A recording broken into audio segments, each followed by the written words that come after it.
할렐루야. 할렐루야 인사하십시다. 할렐루야.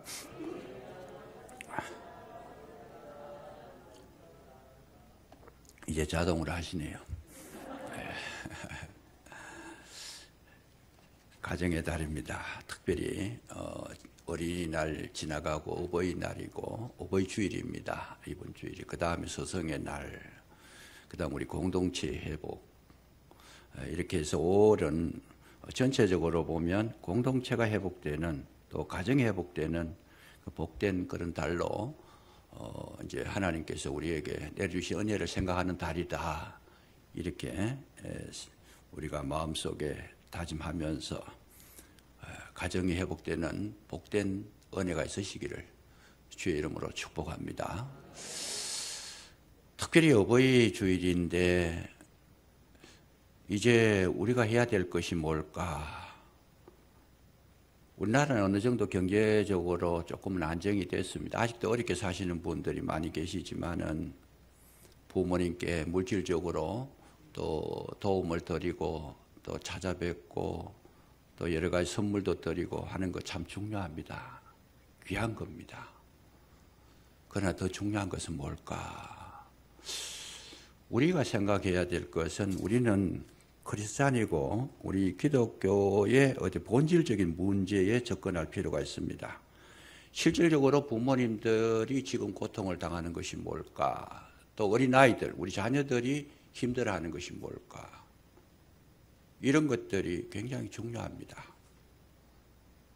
특별히 연세가 많이 드신 어버이도 계실 거고 또 젊은 부모님들도 계시는데 정말 중요한 것은 뭘까 했을 때 마음입니다. 그 마음을 정말 항상 기쁨이 넘치고 감사가 넘치고 은혜가 넘치고 꿈이 있고 그 마음속에 이 생명이 가득 채워지면 또 그렇게 채워지도록 하는 거, 이런 걸 하면은 가장 큰 선물이 될 수 있다는 거죠.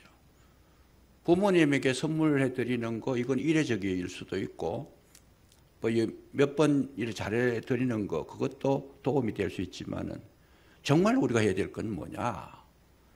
부모님들께서 마음속에 꿈을 잃지 아니하고 용기를 잃지 아니하고 그 마음속에 행복을 잃지 아니하고 늘 그냥 기쁨으로 살아갈 수 있도록 할 수 있다라면 자녀로서 부모에게 드리는 최고의 선물이 될 수 있다는 거죠. 그걸 어떻게 할까? 성경을 보니까 부모님이 효도하는 것은 그 영적인 그 내면을 위해서 마음을 지키도록 기도해야 된다는 겁니다. 사람의 마음은 사람이 못 지켜요. 몇 번 선물 받았다고 회복되는 게 아닙니다. 정말 그 마음속이 회복되려고 그러면 뭘 해야 되느냐? 하나님의 은혜가 임하도록 기도해야 되고, 잠언 4장 23절에 보면 무릇 지킬 만한 것보다 뭘 지켜? 네 마음을 지켜라. 왜? 생명의 권한이 거기서 난다는 거죠. 아무리 좋은 걸 가져도 마음의 행복이 없고 기쁨이 없다라면 그 좋은 것들이 별 가치가 없어요. 아무리 값없이 값 나가는 그런 선물을 받아도 물론 기쁘긴 하겠지만은 그것이 마음을 회복시켜 주지는 못한다는 거죠. 우리는 좀 크리스찬이니까 좀 달라야 돼. 세상 사람들하고 생각하는 게 좀 달라야 되고, 또 우리가 하나님 주님 앞에서 부모님께 효도하는 방법도 좀 달라야 되고, 우리 자녀를 키우는 방법도 좀 달라야 된다. 뭐부터? 그 영적인 세계를 일깨워 줄 수 있는, 정말 자녀들과 부모님들, 청년들이 꿈을 가지고 환상을 보며 정말 뭔가 모르게 생기를 회복할 수 있는 그런 단계에 들어갈 수 있도록 하는 것이 가장 큰 축복인데, 그걸 어떻게 하느냐? 기도해야 된다라는 거죠. 그래서 우리가 무슨 일이 생길 때 하나님은 늘 우리에게 뭘 선물하시느냐? 심령의 회복을 선물하신다. 무슨 일을 만날 때 우리는 걱정하고 염려합니다만은 하나님께서 그때에 바울 사도를 통해서 하신 말씀이 뭡니까? 아무것도 염려하지 말고 오직 기도와 간구로 감사함으로 하나님께 아뢰라. 그리하면 지각에 뛰어나신 하나님의 평강이 너희의 마음과 생각을 지키시리라. 지금 뭘 말씀하시고 계세요? 하나님께서 뭘 하시는 거냐? 우리의 마음과 생각을 지켜주신다는 거예요. 우리가 마음과 생각이 건전하고 강건하면 어떤 상황 속에서도 이겨낼 수 있고 힘을 얻을 수 있는데, 아무리 세상 거 좋은 거 많은 게 가져도 마음이 무너지면 그것이 아무런 자기에게 도움이 되지 못한다는 것을 하나님께서 알고 계신 거다. 그래서 하나님께서는 언제나 우리에게 뭘 회복하기를 원하시느냐? 심령이 회복되기를 원하고 계시더라는 거죠. 그래서 심령이 회복되면 이미 문제가 있더라도 그 문제를 이길 수 있는 그 힘을, 그 마음을, 그 은혜로운 그 심령을 가지게 했을 때에 그 문제는 이미 문제가 아닌 겁니다. 아무리 문제가 커도 은혜가 있으면 이겨낼 수 있는데, 아무리 적은 문제라도 내가 은혜가 떨어지면 그게 문제가 되는 거예요. 자녀가 그냥 대수롭지 않게 부모님에게 말씀을 드린 건데 조그마한 말이라도 그게 섭섭할 수 있어요. 왜? 부모님의 마음이, 심령이 약해지면 별 말이 아닌데, 근데 그 말씀을 듣고는 굉장히 서운해하고 가슴이 맺혀가지고 다시는 안 본다 그러고, 그냥 큰 문제가 아니었어요. 그냥 간단한 그런 대화였는데도 불구하고. 그래서 오늘날 우리에게 있어서 정말 중요한 것이 뭘까? 물질이 없어서 고통받는 것도 고통입니다만은, 심령이 지금 무너져가지고 고통을 당하는 거, 심령이 무너졌을 때 당하는 고통이 뭡니까? 외롭고 쓸쓸하고 허무하고 꿈이 없고 기대할 것이 없고 바라볼 것이 없고, 이래서 살아서 뭐하냐? 이런 마음을 가지게 되면 그분은 살아있으나 살아있는 게 아니에요. 그야말로 살았다는 이름은 있으나 실상을 보니까 살아있는 게 아니라는 거죠. 그냥 세월만 보내는 거예요. 기대할 것도 아무것도 없고. 자녀를 쳐다봐도 자녀 그냥 없어요. 그냥 걱정만 생기죠. 왜 그럴까? 심령이 무너져서, 약해져서 하나님의 은혜 속에 거하지 못하니까 만물이 그렇게 돼버리는 거죠. 그래서 하나님께서 우리에게 오늘날 제일 강조하는 것이 뭐냐? 우리의 마음과 생각을 지켜주시는 줄로 믿으시기 바랍니다. 내 생각이 건강하면 웬간한 그런 어떤 섭섭한 소리를 들어도 능히 이겨낼 수 있어요, 그게. 그래서 우리가 진짜 부모님들에게 해야 될 일이 뭔가? 자식에게 뭔가를 해주긴 해줘야 되는데, 해주려고 그러면 물질도 없고 뭐 내가 가진 것도 없을 때에 우리 아무것도 할 수 없는 게 아니고, 그때 뭘 해야 되느냐? 기도해야 된다는 거죠. 기도하면 하나님께서 심령의 은혜를 주시는데 정말 화목한 가정이 되고 행복한 가정이 되고 기쁨의 가정이 되는데, 부모님들이 건강해야 자녀도 건강합니다. 부모님께서 얼마나 건강해야 되느냐? 적어도 우리가 섬기는 부모님들, 연세 많은 부모님들이 자녀를 위해서 늘 축복 기도할 수 있는 그런 영적인 강건함을 가지도록 먼저 멀리 자녀들이 그런 기도를 해야 된다는 거예요. 우리 어머니, 우리 아버지는 날마다 자녀를 위해서 기도하는 그런 부모님이 될 수 있도록 자녀들이 기도를 해서, 그렇게 되면 우리 자녀들이 또 그걸 배우고 부모를 위해서 그렇게 기도하면 그 가정에는 행복이 끊어질 날이 없어요. 그러니까 부모의 기도를 듣고 자란 아이가 또 부모가 되면 또 기도하게 되고, 그런 가정에는 하나님의 은혜가 끊어지지 않는다는 거죠. 그래서 연세 드신 분들이 믿음으로 정말 그냥 새벽마다 기도하시면 그것이 자녀에게 제일 큰 축복인데, 그것이 사라진 지가, 점점 시대가 지금 발전하다 보니까 사라진 지가 오래됐어요. 지금은 뭐 불행하게도 감옥에 들어가셔서 고생하시지만은 이명박 대통령도 그렇게 참 현대의 사장까지 하시고 세계적인 인물이 되고 우리나라의 대통령까지 되신 분이 그 근본 고백, 그 간증을 들어보면 뭐 어디에서 비롯됐는가? 어머니의 기도라는 거지. 어머니의 기도. 항상 어머니께서 날 위해서 기도해 주셨더라. 그리고 자기 자신도 커서 그렇게 기도하고 생활을 그렇게 하는 겁니다. 우리 교계에도 보면 김진욱 목사님이라는 분이 계셔요. 그분의 어머님은 오래 사셨는데 늘 어머님의 기도 소리에 잠들고 기도 소리에 잠이 깼다라는 거예요. 그저 되는 게 없어요, 세상에는. 그 소리를 듣고 깨고 그 소리를 듣고 잠들었는데 그 영적인 은혜가, 어머님의 그 은혜가 자기에게 임하는데 자기가 그렇게 우리나라의 그 교계에서 그래도 훌륭한 지도자입니다. 이렇게 된 거는 부모님의 기도 덕분이라고 스스로 그런 고백을 하고 있어요. 그리고 자기도 그렇게 기도하고 있고. 적어도 우리 교회에서 회복해야 될 것이 뭐냐? 물론 돈도 잘 벌어야 되고 물질적으로도 성공해야 되지만 그보다 더 중요하고 정말 필요한 것이 뭘까? 기도를 회복하시기를 주의 이름으로 축복합니다. 부모님의 기도 얼마나 좋아요. 자녀가 또한 부모님을 위해서 드리는 그 기도를 들었던 그 부모님 얼마나 즐겁겠어요. 하나님 앞에 우리 부모님을 맡깁니다. 하나님이여 영역을 더해 주시고 그 사람은 후패하지만은 그 심령은 날로 날로 새롭게 해 주옵소서. 모세가 세상을 떠나면서 강구했는 것이 뭡니까? 시편 90편을 보면 우리의 날 계수함을 가르쳐 주셔서 깨닫게 하셔서 지혜의 날이 되게 하옵소서. 적어도 우린 영적인 교제가 일어나야 된다는 거지. 교회는, 신앙인은 이 영적인 교제가 일어나지 않으면 우리는 세상 사람하고 구별할 그런 어떤 것이 아무것도 없습니다.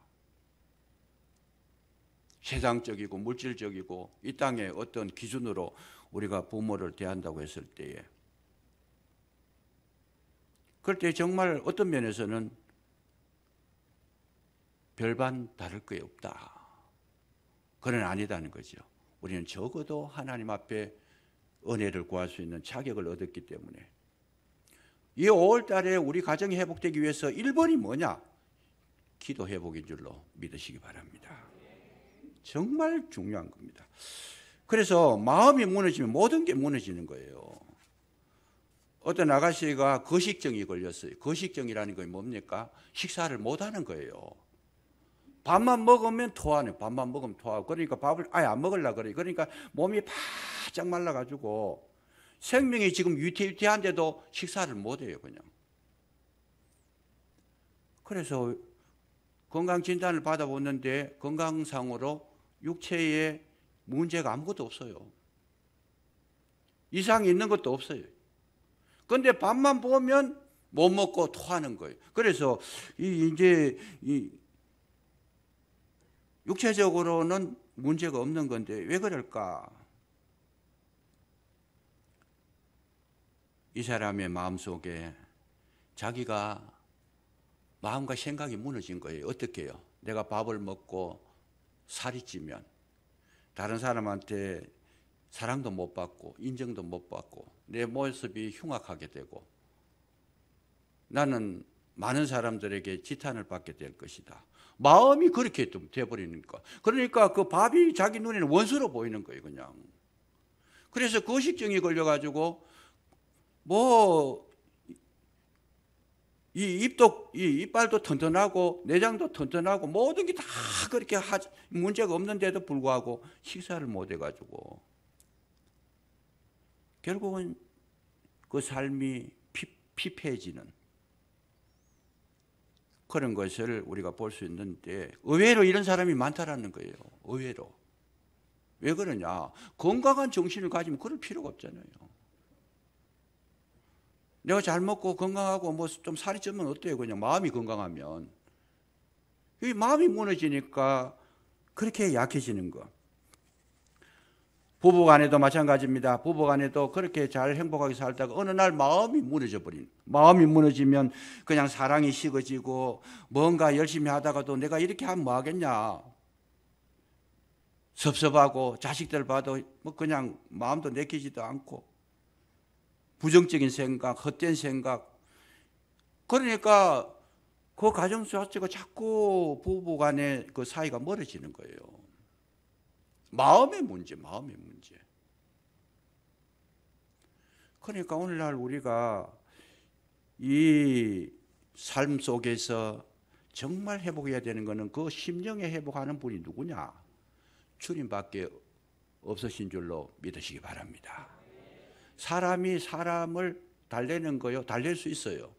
즐겁게 할 수 있어요. 그러나 그것은 시간 조금만 지나가면 또 원위치 해버립니다.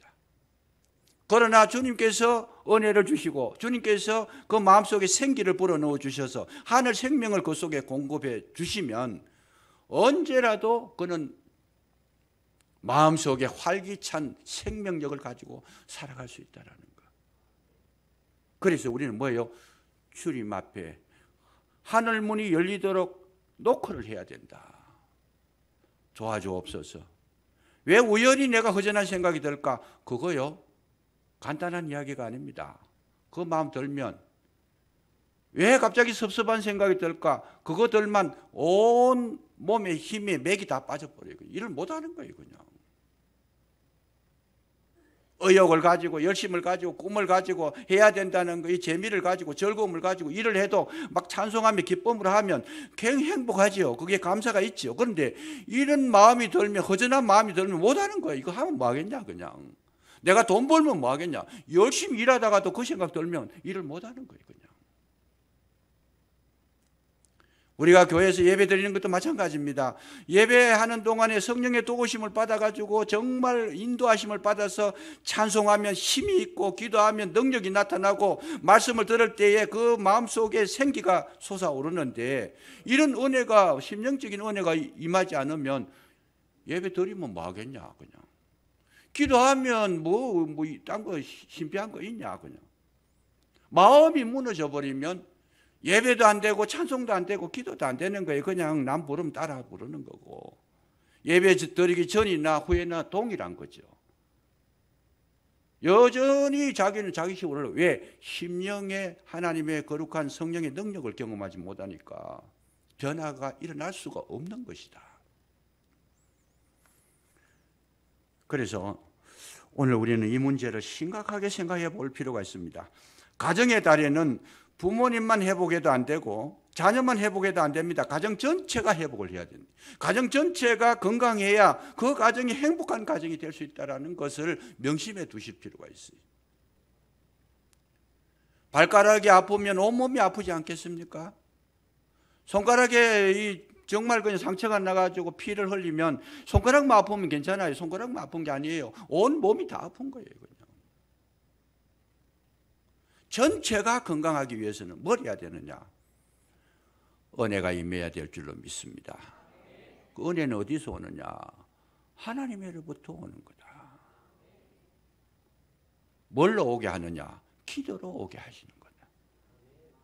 이런 거를 우리가 알면서 그것을 우리가 열심을 내서 강구하게 되면 하나님은 분명히 우리에게 놀라우신 은혜를 주시는데 이번 가정의 달을 지나가시면서 기도를 회복하는 은혜의 가정들이 다 되시기를 주의 이름으로 축원합니다. 회복하셔야 됩니다. 전쟁이 일어났습니다. 아말렉이 쳐들어왔습니다. 그때 모세가 산꼭대기로 올라갑니다. 아론과 훌을 데리고 산 꼭대기로 올라갔다는 것은 그의 마음속에 뭘 지금 생각하고 있어요? 지금 전쟁은 여호와께 속한 것이고 하나님께서 이기게 하셔야 되고 내가 기도함으로 말미암아 하나님이 도우시고 그 마음속에 모세가 결단력이 생겼다는 거예요. 하나님을 선택했다라는 거예요. 하나님이 도와주셔야 이 전쟁에서 이기겠다는 거예요. 그래서 그 선택을 한 것이 산 꼭대기로 올라갔다. 잘 보세요. 오늘 이 문제 때문에 제가 오래전부터 경험한 것도 있고 깊이 있게 생각한 것도 있습니다만은 모세가 산 꼭대기로 올라가는 그 순간, 기도하는 순간 손을 들면 이기고 내리면 졌다라는 거예요. 지금 그 전쟁의 주도권을 누가 쥐고 있느냐? 하나님께서 주도권을 쥐고 있다라는 것이죠. 하나님께서 쥐고 있다. 그래서 산 꼭대기로 올라갔다는 것은 모세는 이미 이 전쟁은 하나님께 달려 있으니까 하나님께 기도하여 하나님의 은혜 속에서 승리하기로 그렇게 마음에 작정하고 결단하고 올라갔다라는 것을 우리는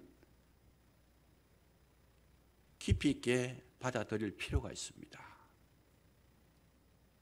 그 결단이 얼마나 중요한가를 오늘 꼭 여러분 이 말씀을 통해서 깨닫기를 바랍니다. 결단. 이미 나는 기도하기로 작정하고 결단했던 그 순간, 그 순간이 우리에게 있어서 가장 소중한 것이죠. 가장 소중한 것이다. 그래서 내가 선택하는 그 선택권, 그 선택권에 따라서 실패하기도 하고 성공하기도 하는 겁니다. 하나님께서 우리에게 복을 주실 때에 어떤 복을 주셨느냐? 내가 결단하고 내가 선택할 수 있는 그것을 누구에게? 나에게 맡겨주셨다는 겁니다. 이걸 잘 보셔야 돼요. 에덴 동산에서 하나님께서 생명나무 과실도 만들고 선악과도 만드시고 여러 가지 많은 나무를 세워 놓으셨는데 그 중에 선악과를 먹지 마라 그랬어요. 동산 중앙에 있는 선악과의 열매를 먹지 마라.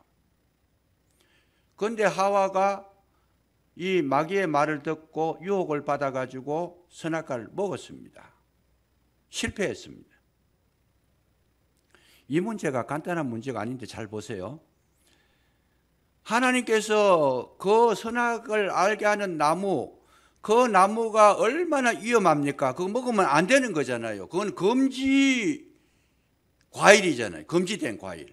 하면 안 되는 건데 중요한 것이 뭐가 있어요? 그런데 그렇게 중요한 과일 나무를, 선악과 나무를 만들어 놨으면 적어도 하나님께서 그 나무에 접근하지 못하도록 울타리라도 만들어 놔야 되잖아요. 못 들어가도록. 아예 그 문도 못 열도록 철통 같은 그런 경비를 세우시든지 울타리를 쳐놓든지 거기에 뭐 어떤 깊은 수렁을 만들어가지고 건너가지 못하게 하시든지 무슨 대책을 세워줬더라면 하와가 갈 수가 없잖아요. 그런데 성경에는 울타리를 안 만들었어요. 그냥 말씀으로 하신 거예요. 말씀으로. 그거 먹지 말아라. 그랬을 때에 하나님께서 우리에게 주신 선물이 뭡니까? 너 자신이 결단해라 이 말이에요. 너 자신이 결단해라. 네가 작정하고 네가 결론을 내려라. 먹고 안 먹고는 너에게 달려있다. 하나님께서 우리에게 주신 선물이 그거예요. 우리의 의지, 결단, 우리가 행하려고 하는 그런 어떤 각오 이런 것들을 굉장히 존중해 주는 거고 우리를 창조하신 하나님은 우리를 정말 인격적으로 대우해 주신 거고 한 사람의 인격체로서 정말 하나님께 사랑의 대상으로 만들어 주신 것이다. 만약에 하나님께서 모든 걸 막아놓고 하지 마라. 그러면 우리는 뭐예요? 하나님의 예속된 기계와 같은 것, 로봇과 같은 것이다. 그런데 하나님 그렇게 사랑하는 걸 원치 않아요. 여러분 결혼을 하더라도 저 사람이 내가 마음에 드니까 저 사람 나를 안 좋아한다. 그러니까 강제로 막 끌어다가 결혼하자. 강제로 끌어다가 아니면 뭐 돈을 많이 줘가지고 돈의 유혹을 받아가 하도록 하자. 이런 거는 사랑이 아니잖아요. 스스로 결단하고 스스로 선택하고 스스로 작정할 수 있는 그 권한을 우리에게 주신 것이다. 그게 하나님의 진정한 사랑이 내포된 그 선악과가 하나님의 놀라운 사랑이었다는 거죠. 놀라운 사랑이었다. 나를 최대한 예우해 주신 것이다. 그랬을 때 우리가 생각해야 될 것이 뭐냐? 내 결단이 얼마나 중요한가를 알아야 된다는 거죠. 내 결단이. 얼마나 내가 결단하는 게 중요하냐? 계시록에 보면 라오디게아 교회에 주신 말씀이 뭡니까? 내가 문 밖에 서서 두드리노니 너희가 그것을 듣고 문을 열면 내가 너와 더불어 먹고 내가 너와 더불어 마시겠다. 더불어 마시겠다. 그러니까 예수님께서도 이 라오디게아 교회 편지를 썼던데 거기에 말씀하신 게 뭐냐? 서서 문을 두드리노니. 지금 예수님은 오셔가지고 문을 두드리는 것은 하시는데 문을 강제로 열고 들어오시지는 않는다는 거예요. 그 소리를 듣고 오직 말씀을 듣고 문소리 놓고 소리를 듣고 열면 들어가신다. 열면 들어가신다. 그게 우리를 최고로 예우를 해 주시는 거예요. 그냥 무작정 남의 집에 뛰들어가서 그렇게 하는 게 아니고 기다리고 계시고 문을 열어줄 때까지 계속 두드리고 계시는 주님. 마귀가 우리 심령 속에 들어올 때 어떻게 들어오냐? 마귀는 무작정 침범을 합니다. 그런데 갈만 알고 보면 마귀가 침범을 할 때에도 그 침범하는 건 우리의 결단을 꺾으면서까지 들어오진 않아요. 마귀가 강제적으로 들어온다고 말을 했을 때 마귀는 그 결단을 그렇게 할 수 있도록 강하게 역사한다 그 말이에요. 문을 열도록 강하게 역사해가지고 유혹거리를 만들고 모든 것을 이렇게 형성을 해가지고 문을 열지 않으면 안 될 정도로 강한 유혹을 가지고 들어오는 게 마귀라는 거죠. 그래서 마귀가 우리에게 들어왔을 때, 성령께서 우리에게 들어오실 때 모든 과정을 살펴보면 내가 결단하기 전까지는 하나의 유혹이고 하나의 어떤 그야말로 미혹이고 속삭임이고 성령으로 말하면 빛을 비추어 주는 거지요. 말씀을 전해주시고 깨닫게 해주시고 성령이 도와주시고 성령이 그렇게 문을 열도록 그렇게 문소리를 내주시고 이런 거지.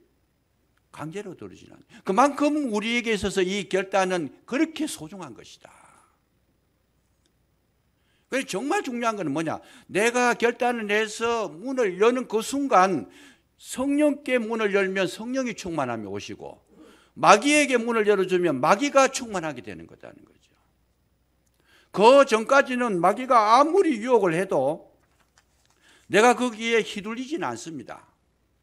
그러나 내가 결단을 해가지고 정말 그 모든 것을 물리칠 수 있는 능력, 내가 선택을 해가지고 성령께는 문을 열고 마귀에게는 문을 닫을 수 있는 이런 결단력, 이런 것을 내가 가지고 그거를 잘 활용하면 은혜의 생활을 할 수 있는데 열어야 될 성령의 소리에는 문을 닫아버리고 마귀가 막 그 유혹을 하니까 문을 열어줘 버려요. 하와가 마귀의 소리에 문을 열어줬잖아요. 하나님의 그런 어떤 말씀은 잊어버린 거죠. 그게 중요합니다. 마귀가 하와에게 와서 어떻게 했어요? 굉장히 유혹을 해요. 먹지 말라 하더냐? 아니다. 만지지도 말고 보지도 말라 하더라. 안 그렇다. 먹으면 네가 하나님과 같이 될 거다. 눈이 밝아질 거다. 그거 싫어서 하나님 그렇게 한 거다.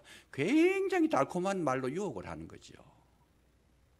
그래도 끝까지 하와가 먹지 않으면 아무 상관없어 유혹했던 그 마귀만 쓸데없이 헛된 일을 한 거지. 거기에 속아서 넘어가고 먹는 그 순간 눈이 밝아가지고 자기가 벌거벗은 걸 알게 되는 거예요. 이미 결단해가지고 먹어버리니까 사건이 생긴 거죠. 그 전까지는 사건이 생길 수가 없어요. 마귀가 아무리 유혹을 해오더라도 내가 마음을 딱 결정하고 나는 절대로 그렇게 할 수 없다라고 하는 이런 어떤 결정, 그런 결단을 가지고 내가 생활하면 적어도 귀신은, 마귀는 우리를 점령할 수가 없습니다. 그런데 언제 내가 그 유혹에 쏘가가지고 결단을 해버리면 그때부터는 그 달콤한 말들이 다 사라져 버립니다. 종이 되고 노예가 되고 마귀가 끌어가는 데로 끌려가야 돼요. 보이스피싱을 한다라든지 세상적으로 보면 이렇게 잘못된 사람들이 하는 방법이 뭡니까? 굉장히 달콤한 이야기를 해요. 그냥 결정하기 전까지는 뭐 좋은 거 온갖 거 다 해주려고 그래요. 그냥 약속을 해요. 그냥 황홀하게 하고. 그렇더라도 내가 결정해서 안 가면 끝나지만 그 달콤한 소리에 쏘가서 넘어가서 그대로 말하는 대로 시행을 해버리면 다 뺏기는 거예요. 다 뺏기는 거죠. 그러니까 우리에게 뭐가 필요해요? 기도가 필요하고 분별력이 필요하고 정말 결단력이 필요하고 성령의 도우심을 우리가 구해야 된다는 거죠. 여러분, 여호수아가 마지막에 세상을 떠나면서 부탁한 게 뭡니까? 너희가 선결자를 오늘 택하라. 오직 나와 내 집은 여호와를 섬기겠노라. 거기에 결정을 하는 것을 마지막에 유언으로 남겼어요. 선택해라, 결단해라. 왜 그랬을까? 선택하고 결정하는 거기에 모든 생활의 삶의 반경이 갈라진다는 거예요. 그렇게 중요하다는 거예요. 그 중요한 순간에 선택하는, 이 택하는 문제, 이걸 가지고 부탁을 왜 했을까? 여호와를 선택하면, 선택하는 그 이후부터는 내가 하나님을 믿고 여호와를 섬기겠다라고 선택을 하는 그 이후부터는 그 선택을 했던 결과는 뭡니까? 하나님께서 책임져 주신다는 겁니다. 이것이 우리에게 굉장한 축복이에요. 우리가 딱 결정하고 나면 그 이후부터는 내가 하는 것이 아니고 결단하는 것까지는 내가 하지만은 그 이후에 그 마귀에게 속아서 마귀적인 방법으로 결단해 버리면 마귀가 나를 주도해 버리고, 성령께 내가 결단을 맡겨 버리면 성령께서 주도하시는데 그 결과는 정반대로 나타나는 것이다, 그 말씀이죠. 오늘 우리에게 있어서 중요한 겁니다. 성령께서도 계속 말씀을 주시고 성령의 조명 비춰주시고 은혜를 주시고 밖에서 문 두드리는 소리로 자꾸 계속 이야기해요. 주일마다 설교를 해요. 그냥 말씀을 전해줘요. 계속 두드리고 계셔요. 그런데 내가 하나님의 능력을 입지 못하는 것은 뭐냐? 그 말씀을 듣고도 결단을 못해서 그런 거예요. 내가 주님의 뜻대로 살겠습니다. 내가 기도하겠습니다. 이제 믿음으로 살겠습니다. 결단을 해버리면 그 기도할 수 있는 능력을 누가 주시느냐? 주님이 주실 줄로 믿으시기 바랍니다. 왜 기도 못하느냐? 결단을 못해서 그런 거예요. 안 해서 안 하는 건지 못해서 안 하는 건지 어쨌든 그 결단력이 없어요. 근데 결단했다라면 그 이후 문제는 내 문제가 아니에요. 그것도.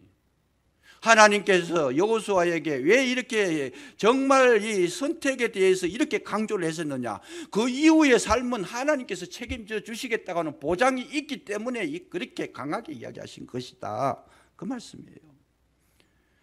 하나님께서 아브라함에게 나타나셔가지고 너는 본토 친척 아버지 집을 떠나 내가 네게 지시할 땅으로 가라. 그때 아브라함이 결단을 한 거예요. 따라가겠다. 그냥 결단을 하니까 아브라함을 믿음의 조상으로 세워주시는데 내 이름을 창대케 하고 큰 민족을 이루고 너는 복의 근원이 될 것이다. 결단을 했더니 하나님께서 그렇게 만들어 주신 줄로 믿으시기 바랍니다. 만약에 그때 아브라함이 나 못 갑니다. 어떻게 그런 일이 있을 수 있냐? 우리 친척들, 우리 삶의 본거지, 내 산업체가 다 여기 있는데 말도 안 되는 소리 하지도 마세요. 그러면 아브라함에게 주려고 예비해 놓았던 모든 복은 아브라함이 받지 못하고 다른 사람을 하나님께서 부르셔서 선택하게 하실 거예요. 그냥 우리는 그런 선택권을 가질 수 있도록 최고에 먼저 불러주셨고 은혜의 자리에 앉게 해주셨고 교회에 날마다 올라오고 계시는 이건 하나님께서 복을 주시기로 작정하고 그렇게 저와 여러분을 초청해 주신 줄로 믿으시기 바랍니다. 그런데 결단을 못하는 거예요. 결단하면 그 이후 문제는 너희들의 문제가 아니다. 모세가 바로의 공주의 아들이라 칭함을 거절하고 하나님의 백성과 함께 고난받기를 잠시 제약의 낙을 누리는 것보다 더 좋아해서 하나님의 뜻대로 하나님의 말씀대로 살아가기로 결단하니까 하나님께서 모세의 지팡이를 사용하셔서 여러분 홍해를 가르신 줄로 믿으시기 바랍니다.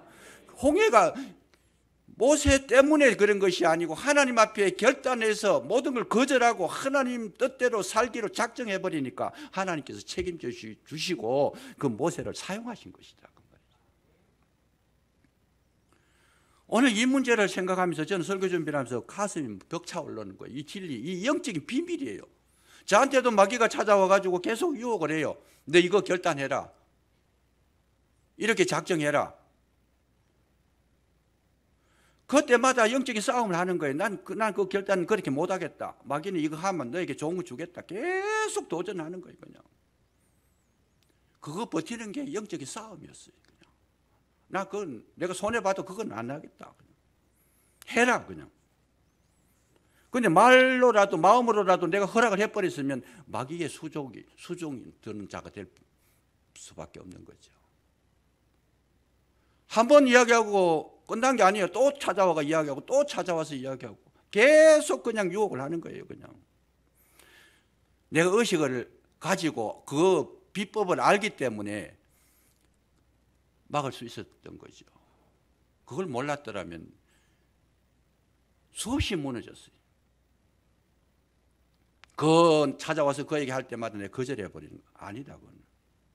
우리가 유혹을 도전을 받을 때 반드시 뭘로 비춰? 말씀을 찾아가지고 말씀에 비춰봐야 돼. 이게 정말 하나님께서 하시는 말씀인가 마귀가 주는 말인가 이거 분별할 수 있는 능력이 있어야 돼요. 그래서 그거에 비춰보고 아니면 거절해야 된다는 거죠.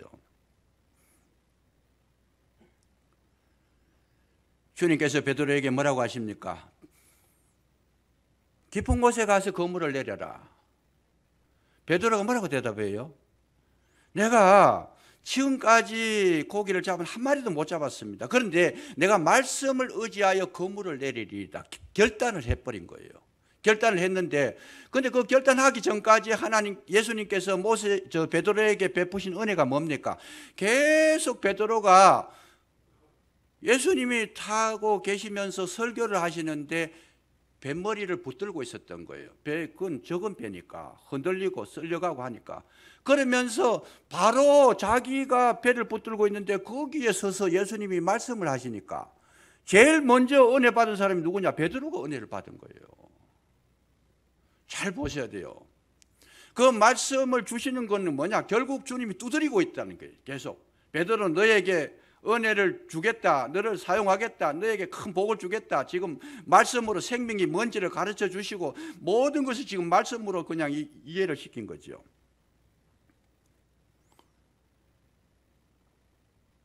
깊은 곳에 가서 그물을 던지라 그러니까 베드로가 뭐라 그래요? 내가 말씀에 의지하여 그물을 내리리이다.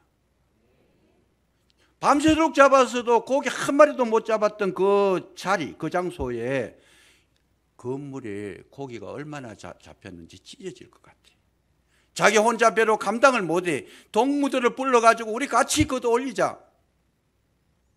차고 넘치는 은혜가 있는 줄로 믿으시기 바랍니다. 그 베드로가 한 거 아니에요. 그냥 결단한 것밖에 없어요. 그냥 내가 그물 내리겠습니다. 이런 예가 이 성경에 누누하게 기록이 되어 있어요. 롯이라고 하는 여자 어머니 가시는 곳에 나도 가고 어머니 백성이 내 백성이 되고 어머니가 멈추면 나도 멈추겠습니다. 그 나오미를 따라가기로 결단하여 따라갔더니 결국은 하나님께서 뭐라고? 이 보아스를 만나게 해서 결국은 그 족보에서 다윗이 출생하게 되고 예수님의 그 조상들의 그 반열에 들어가는 엄청난 축복을 받은 거예요. 룻은 이방 여인입니다. 그 당시에 하나님께서 사랑하는 선민이 아니었어요. 그럼에도 불구하고 그 선택 하나에 하나님께서 그걸 위대하게 만드신 거죠. 오늘 우리가 신앙생활 할 때에 중요한 겁니다. 마귀가 와서 나를 유혹할 때에도 내가 작정을 하고 거절해버리면 그 사단은 나에게 아무 일도 못하는 거예요.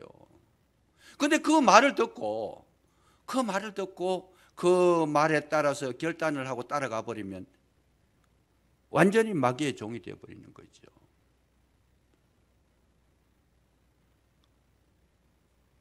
어떤 분이 큰 죄악을 저질렀는데 하면 안 되는 일을 했어요. 그냥 하면 안 되는 일을 했어요. 왜 그러냐? 내가 저 사람한테 복수를 해야 되겠다고 그 마음이 차주차주 먹었는데 어느 날 갑자기 도저히 이래가 못 살겠다. 저 사람 우리 가정을 파괴했으니까 내가 저 사람한테 반드시 복수를 하고 저 사람을 없애겠다. 마음이 결단을 딱 하니까 그때부터 용기가 생기는 거예요. 그때부터 자기가 하는 게 아니고 마귀가 그걸 끌고 가가지고 범죄하게 만들어. 자기가 범죄를 했는데도 내가 왜 이렇게 했는지 자기도 정신도 없이 따라간 거예요. 왜? 마귀가 지배를 해버리니까. 무서운 겁니다. 무서운 거예요. 우리 반대로 성령께 내가 나가기로, 기도하기로, 은혜의 생활을 하기로 내가 결단을 하고 정말 믿음의 사람으로 살아가겠습니다 작정을 하시면, 그 작정한, 그 결단했는 그것을 주님이 받으시고, 이제 이후로부터는 내가 너에게 힘을 주겠다, 내가 너의 목자가 되겠다, 너 가는 길을 지켜주겠다, 내가 너와 함께 하겠다, 이 능력으로 우리가 신앙의 길을 걸어갈 수 있고 전쟁에서 이기기도 하고 모든 것을 물리칠 수 있는 은혜의 주인공이 될 줄로 믿으시기 바랍니다. 이걸 우리가 안 하는 거예요. 이게 영적인 비밀이에요. 실패가 왜 실패냐? 그렇게 많이 문을 두드리는데도 안 열리니까 실패죠. 열기만 하면, 아멘만 하면, 따라가서 이제부터는 내가 주의 뜻대로 살게 작정만 하면, 한 걸음 떼놓기만 하면, 그 다음부터는 주님께서 인도하시는데 순풍에 또 딴 것처럼 그 가는 길에 형통함이 있을 줄로 믿으시기 바랍니다. 그래서 말씀을 조명한다, 비춰준다 이 말이에요. 비춰줄 때 그 말씀의 영향을 받아가 결단하는 순간에 결단을 해버리면 신앙생활이라는 것이 너무 재미있고 너무 즐겁고 너무 복된 것인데, 이거를 못 해가지고 기도 생활도 못하고 은혜 생활도 못하고 모든 삶이 그냥 부유하지를 못하는 결과를 초래할 수 있다는 거. 모세는 그 말 듣고 바로 결단해버립니다. 하나님께 달려 있습니다. 하나님 앞에 내가 완전히 올라가서 하나님 앞에 모든 걸 맡기겠습니다. 이 전쟁은 여호와께 속한 것입니다. 그가 마음을 주께 드렸을 때 그 전쟁은 이미 끝난 전쟁입니다. 다윗이 뭐라 그래요? 골리앗 앞에 섰을 때 간단하게 얘기합니다. 전쟁은 여호와께 속한 것, 결단해버렸어요. 승리하게 된 줄로 믿으시기 바랍니다. 기도하겠습니다. 아버지 하나님 감사합니다. 가정의 달에 우리의 믿음의 결단이 복된 가정 되게 하실 줄로 믿습니다. 회복의 은혜를 더해 주셔서 영성이 있는 가정이 되고 말씀 있는 가정이 되고 기도가 있는 가정이 되고 진정으로 주님 뜻을 쫓아가는 복된 가정 되게 해 주셔서 시냇가에 심은 나무와 같이 시절을 쫓아 열매를 맺게 하시고 그 잎사귀가 마르지 아니함 같이 푸르른 삶을 살아갈 수 있도록 도와주시기를 원합니다. 이제 이후로부터 주님이 다스리는 가정, 주님이 목자가 되신 가정, 주님이 주인이 되시는 가정이 될 수 있도록 인도해 주시고 우리 마음의 결단력을 주셔서 이기게 하옵소서. 예수님 이름으로 감사기도 드리옵나이다. 아멘.